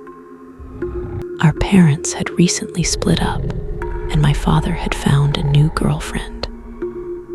My mom had moved out and bought her own place, which left me, my sister, and my father alone in the house. My father has since moved out of there. I was 18 at the time, making my sister 15. Fast forward a few months. When I first met my father's new girlfriend, she was nice, really quiet. But at the time, I wasn't really bothered about forming a relationship with her. The woman wasn't the issue, however. She had 2 girls who, for the purposes of this story, I'll call Charlie and Rosie. Rosie was around 9 or 10 years old, and Charlie was around 13. Rosie was a little hyperactive, but was nice enough and quite intelligent for her age. But Rosie was never the issue. It was always Charlie. The first time I ever felt weird about Charlie was when my sister called me up one time. I was staying in my mother's house, and my sister was at my father's. My sister sounded freaked out, which immediately put me on high alert. My sister was telling me that she had been spending the night with my father's girlfriend and the kids, and was getting weird vibes from Charlie the entire night. And then, when it came to bedtime, Charlie insisted on sleeping in my sister's room. My sister was getting ready for bed, however. My sister caught her going through her stuff, and of course told her off for it. But Charlie didn't seem too shamed or anything. Then, when it was lights out, my sister heard a weird sound in the darkness coming from where Charlie was laying. My sister laid there confused and a little creeped out until Charlie got up and left the room to go to the toilet. sister told me that Charlie's phone was on, and a picture of my sister and her friend was on the screen. My sister then told me that she was pretty sure that Charlie was touching herself over the picture. At this point, me and my sister already didn't like Charlie. But what happened next makes my skin crawl. So in our old house, our bathroom had a lockable door, which could be unlocked from the other side, as long as you had something like a coin to turn the lock. But when we were all getting along, me and my sister must have showed the girls this one day. We're all at my father's and downstairs, getting ready to go out for the day. And my sister had said that she was going for a shower. I was downstairs being an adult and trying my best to get to know my father's girlfriend. So I didn't even notice Charlie slip out of the room. Then, about 10 minutes later, I get a call from my sister asking me to come upstairs. When I go up, my sister looks panicked, clutching a towel around her, still dripping from the shower. She begins to tell me that she heard knocking on the door to the bathroom. When she stopped the shower to ask who was there, no one responded. My sister says she finished her shower, and when she got out, heard running down the stairs. When she looked at the door, it had been opened. Charlie had been watching my sister shower. This absolutely sickened me, and still does, but I can't even imagine how my sister felt. Thankfully, my father and his girlfriend broke up, and we've never had to see Charlie and Rosie again. And that's probably the way we'd like to keep it. Next, the breakfast shift. Story 14, the breakfast shift. A few months ago, I started working the breakfast shift. This means that every time I work this shift, I'm the only person in the department for a minimum of an hour. So there's no one to interfere with or debunk what I'm experiencing. And the only way into the rest of the hospital is through a door that is locked from my side. And the person that comes in after me opens that door when they get in. Aside from the usual unexplained noises here and there, distorted sense of time, and sometimes reality. Items moving from one end of the kitchen to the other, or disappearing altogether, just to appear elsewhere. There is something that happens almost every time I work. To explain this, I need to give a small bit of background. The door from the outside opens right into a locker room. And within that locker room is a door that leads to a storage room. There was only one key to the storage room. This detail will be important later.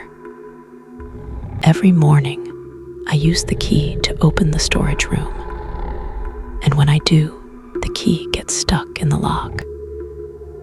This never happened when I unlocked the door while I was training for the position with a coworker. And when the key gets stuck, the lockers on the other side of the room begin to rattle. And I am stuck wrestling with the key for several minutes until eventually it relents. This happens every morning without fail.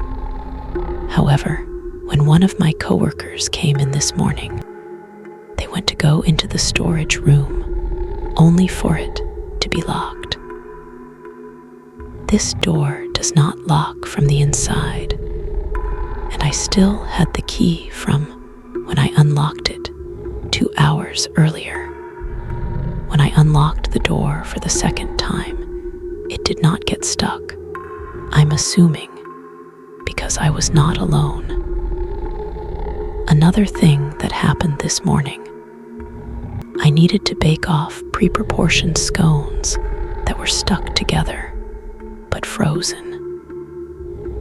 I used my key to gently bang them against the table in an effort to separate them. This made a very rhythmic bang sound that rang through the kitchen with a distinct pattern.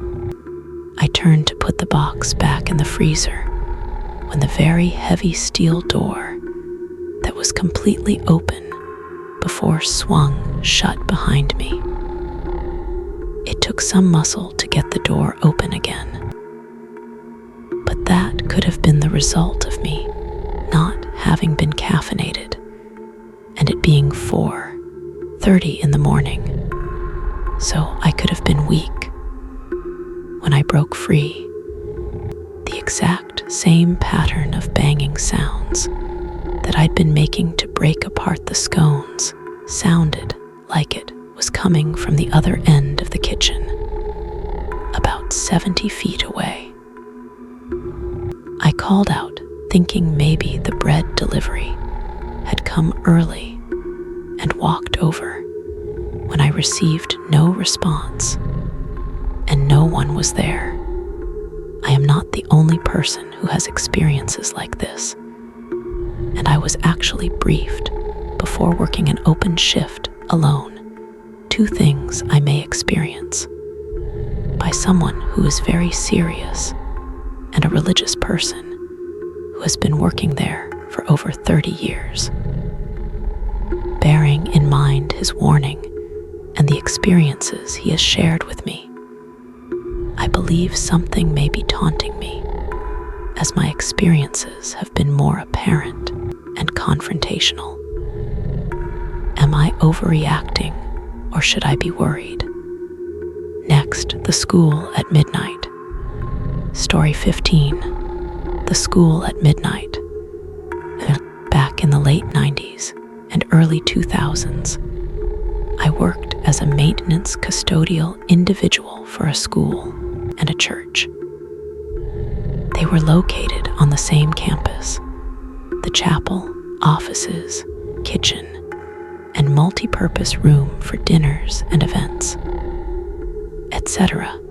This was also a brand new school, and the building connected to the school with an area. 1 set of steps to the gym, and another set of steps downstairs to the cafeteria. The cafeteria had a kitchen, and outside the cafeteria was a hallway which went around. There were doorways to other rooms, locker rooms, bathrooms, and another stairway that had a pop machine next to it, which led upstairs. This will be important to the story a little bit later. As you went up the stairs on the other side, there was an area outside of the gym. A foyer, one way led outside, and the other to a ramp leading to the school. Both entryways to the gym had lockable gates to secure specific portions of the building. I was working second shift at the school, and sometimes the shift went into midnight and beyond. It wasn't uncommon for teachers to come in and out throughout my shift, no matter how late, to get their prep done for the following school day. One evening, I was coming off the elevator into the main hallway to take out my trash, which was bookended with doors, which led to a stairwell on each side, as well as doors to the outside. As I stepped off the elevator, I heard the outside door of the stairwell close. I went to take my trash out from the hall door to the stairwell, and to the door which led outside. I was in the stairwell and heard someone running up the stairs. I hadn't thought too much of it because, like I stated earlier, this was not uncommon for teachers to come in late. It wasn't until I got outside and dumped my trash bag into the dumpster that I realized the stairwell light had been off and that there were no cars in the parking lot. Immediately, I got chills, and my skin reacted with goosebumps. It did cross my mind that maybe someone got dropped off, but thought that would be a strange thing for someone to do at midnight. I went inside and searched the 4-floor building inside and out, and no one was in the building. My heart had been beating hard the entire time, and I was truly creeped out the rest of my shift, and that unsettling feeling followed me home. Fast forward 2 weeks later, I was doing my nightly rounds of checking doors and gates, making sure everything was secure before I left for the night. This particular night, I was downstairs by the cafeteria and ready to go upstairs on the other side when I heard the cafeteria's kitchen door slam. Now I know it was the kitchen door, because when you work at a place long enough, you tend to know the sounds everything makes. I froze in my tracks and got chills. I said hello and didn't hear anything, but I also didn't want to stick around long enough, as the events of 2 weeks before were still somewhat fresh in my head. I felt pretty scared at that moment, ran upstairs, walked the other gate, and ended my night. Next, the thing that looked like your sister. Story 16, The Doppelganger. On a 4th of July night, I woke in the middle of the night, thirsty, and decided to head to the kitchen for water. But before I did, my room was pretty dark, so you could barely see anything. I was too lazy to turn the lights on, so I walked in the dark instead. I go into the kitchen. When I turned the lights on, I see my sister standing there, facing the window. I was a bit confused. I mean, why would anyone just stand there staring at the window in the middle of the night unless something was going on? But there was no sign of anything really going on at first. I laughed about it, but then I got annoyed by it. So I told my sister, "Hey, hello, Dasha. Dude, answer me, man. Stop being weird and go to sleep. We have to wake up early in the morning and help out with the flood. It's freaking 2:30 a.m. or something right now, go to sleep." Still wasn't getting any response. "Ah, look, whatever, man. I don't want to hear any complaining in the morning about not getting enough sleep." I got my glass of water, went upstairs to my room, shut the door, and went back to bed. I forgot to mention my sister, and I share a room, and we have our own separate beds. So when I heard my sister's bed move, my eyes were wide open. When I slowly turned around to see my sister sleeping in her bed this whole time. It got me to the point of panic. I said, whispering, how if I literally saw her in the kitchen like a minute ago? I didn't want to wake my sister up and tell her because she's a very paranoid person. and get scared really fast later that morning. At around 11 a.m., me and my sister were up helping my mother cook and decorate the backyard. I considered telling my sister right there at that moment what had happened earlier that night. But like I mentioned, my sister gets paranoid and pretty scared quickly. So I decided not to tell her and just ignore it. Later that evening, my sister and I were playing games on the PlayStation in the living room. My mother came and told us that they were going to start lighting up the fireworks since I loved watching them. I asked my sister, "Hey, do you want to come with me outside and watch? Now you can go." I still want to keep playing, so I ended up going. In our backyard, it got dark. We were still lighting up fireworks until I got a feeling of someone watching me. I looked across the street to see my sister staying there looking at me, and I turned around to see if anyone else saw her. But right after I turned back to look at her, she wasn't there anymore. I began to freak out. I ran back into the house to see my sisters still playing on the PlayStation. I felt so freaked out and frustrated, so I had no other reason but to tell my sister. I asked to speak with her urgently.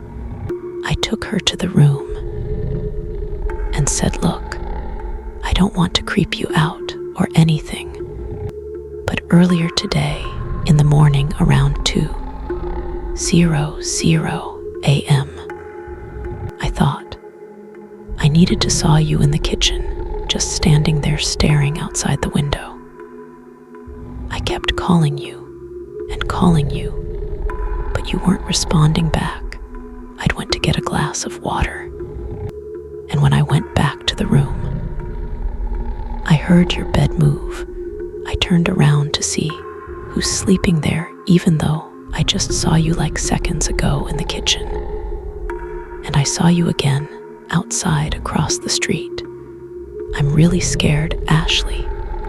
Yeah, the exact same thing happened to me instead this time. I saw another you. I had the fastest heartbeat ever. My blood felt so cold running through my body. Are you kidding me? 'Cause I'm being serious, dude. I'm not messing with you. I'm serious too. I didn't want to tell you because I didn't want to scare you. What the other night? I was up, and when I looked outside the window, I thought I had seen you, but he was sleeping right next to me the whole time. I knew then right away it couldn't be anything other than one of those doppelgangers. What's a doppelganger? Someone who looks very identical to you. After that conversation with my sister, I haven't felt the same, especially what happened that night after the 4th of July. I pulled an all-nighter, but everyone in my social media was asleep, so I gave up and went to bed. I liked my windows open during the summer since it gets really hot, but still didn't feel safe having the window open so. And I got up to close it. My heart was beating so fast when I look outside the window. I saw my sister's doppelganger standing outside, and right next to her was mine, both directly staring at me through the window. It's been over a year now since it happened. I really do hope to never see them in my life again. That's it. Real stories from real people. If any of this hit close to home, you're not alone. Trust your gut. Document what you see. Tell someone. And if you're in the middle of something, get out. your safety matters more than being polite. Thanks for listening.